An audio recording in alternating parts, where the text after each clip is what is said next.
ராமாய ராமபத்ராய ராமச்சந்திராய வேதஷே ரகுநாதாய நாதாய சீதாய பதே நமக. நம்ம சுந்தரகாண்டத்தில் நம்ம தியான ஸ்லோகங்களை பார்த்துட்டே வரும். சீதாராம ஸ்தோத்திரங்கள் அதில் 7 ஸ்லோகங்கள் வரைக்கும் பார்த்தோம். 8வது இப்போ பார்க்கலாம். திவ்ய சிம்ஹாசனாசீனம் திவ்யஸ்ரக் வஸ்திரபூஷணாம் அனுக்ஷணம் கட்டாட்சாபியாம் அந்யோன்யேக்ஷண காங்ஷினௌ. அப்போ சுவாமி எப்படி இருக்கார்? திவ்ய சிம்மாசனத்தில் வீற்றிருக்கிறவராக இருக்கார் ராமபிரான். திவ்யமான மாலைகளை அணிஞ்சுட்டு இருக்கார். திவ்யஸ்ரக் வஸ்திரபூஷணாம், வஸ்திரங்களாலேயும் பூஷணங்களாலேயும் அலங்கரிக்கப்பெற்றவளா தேவி இருக்கா. முதல் வரி சுவாமியை சொல்லித்து அடுத்து அனுக்ஷணம் கடாட்சாபியாம், ஒரு க்ஷணமும் கடாட்சிக்கிறவரா சுவாமி இருக்கார்.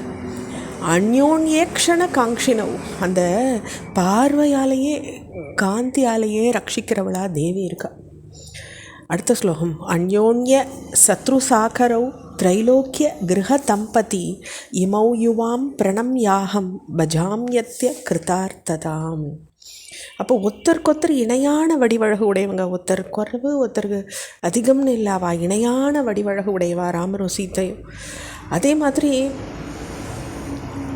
அவளுடைய ஒரு கிரகத்தில் மூவுலகத்தையுமே கிரகமாக வாழக்கூடிய தம்பதிகளவா. இப்படிப்பட்ட உங்கள் 2 பேரையும் நாங்கள் நமஸ்கரித்து இப்போ நான் கிருதார்த்தனாக இருக்கேன், அதாவது புண்ணியம் பண்ணவனாக இருக்கேன் அப்படின்னு சொல்கிறார். அனேன ஸ்தௌத்தியத் ஸ்துத்யம் ராமம் சீதாம் ச பக்திதः தஸ்ய தௌ தனுதாம் புண்ணியா சம்பதः சகலார்த்ததாக. அப்போ ஸ்ரீராமரையும் சீதையையும் எவன் இந்த ஸ்தோத்திரத்தால் துதிக்கிறானோ அவனுக்கு அவளுடைய எல்லா ஆசைகளும் பூர்த்தி செய்விச்சு புண்ணியமான செல்வங்களை அவள் 2 பேரும் கொடுப்பா அப்படின்னு இந்த ஸ்லோகம் சொல்கிறது. ஏவம் ஸ்ரீ ராமச்சந்திரஸ்ய ஜானக்கியாஸ்த விசேஷத்தः கிருத்தம் ஹனுமதா புண்ணியம் ஸ்தோத்திரம் சத்யோ விமுக்திதம் எப்பட்டேத் பிராத்தருத்தாய சர்வான் காமானு வாப்னியாத்.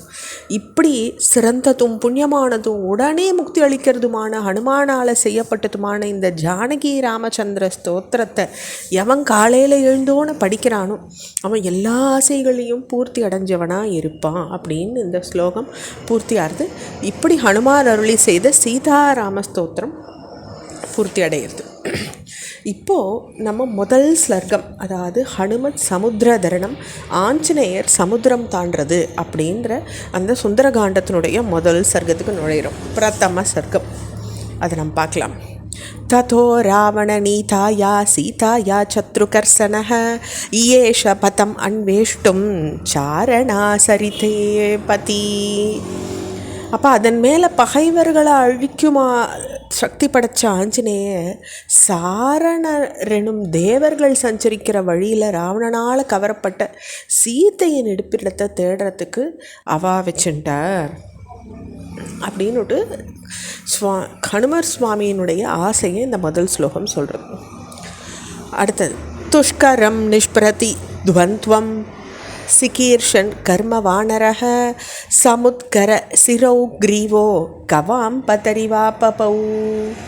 ஒப்பற்றதும் செய்ததற்கு அரியதுமான செயல், அது எல்லாராலையும் செஞ்சிட முடியாது. அப்படிப்பட்ட செயலை செய்ய விரும்பினவரா இந்த ஹனுமார் அந்த வானரர் தலையையும் கழுத்தையும் ஒசத்திண்டு, சிரோ கிரீவோ, கிரீவம்னா கழுத்து, சிரம்னா தலை, இது 2ஐயும் ஒசத்திண்டு ஒரு விஷபம் போல விளங்கினார். அவரை பார்க்கறதுக்கு ஒரு விஷபமாட்டம் இருந்ததாம் அப்படின்னு ஹனுமாரை வர்ணிக்கிறது இந்த ஸ்லோகம். அடுத்தது. அத வைடூரிய வர்ணேஷு சாத்வலேஷு மகாபலஹ தீர சலில கல்பேஷோ விசச்சார யதா சுகம். அப்போது நவரத்னங்களில் ஒன்றா சொல்லுவோம் இல்லையா வைடூரியம். அப்படி வைடூரிய வர்ணம் உடையதாகவும் கடல் நீரை போல காணப்படுவதாயும் விளங்கின அந்த பசும்புல் மேடுகளை பார்க்குறார் சுவாமி. அந்த மிகுந்திருந்த பலசாலியும் தீரனுமான இவர் இஷ்டப்படி உலாவுறார். விசச்சார யதா சுகம், அவருடைய யதா சௌகரியம்படி யதா சுகம்படின்னு நம்ம சொல்கிறோம் இல்லையா, அப்படி அவருடைய ஸ்வகம் சௌகரியப்படி இஷ்டப்படி உலாவினாராம் ஹனுமார். த்விஜான் வித்ராசயன் தீமான் உரசா பாதபான் ஹரன் மிருகாம் ச சுபஹூன் நிக்னன் பிரவருத்த இவகேசரி. பறவைகளை அச்சுறுத்திண்டோ மார்பின் ஒரசால மரங்களை வீழ்த்திண்டும் பல மிருகங்களை கொழுத்த ஒரு சிங்கம் போல பத்தியில் சிறந்த அவர் உலாவினார். மிருகாம்ச சுபகூன் நிக்னன், அப்படி மிருகம் போல சுவாமி உலாவினார்னு ஆஞ்சநேயரை வர்ணிக்கிறது. தொடர்ச்சியை நம்ம அடுத்த பகுதியில் பார்க்கலாம். ஸ்ரீராம் ஜெயம்.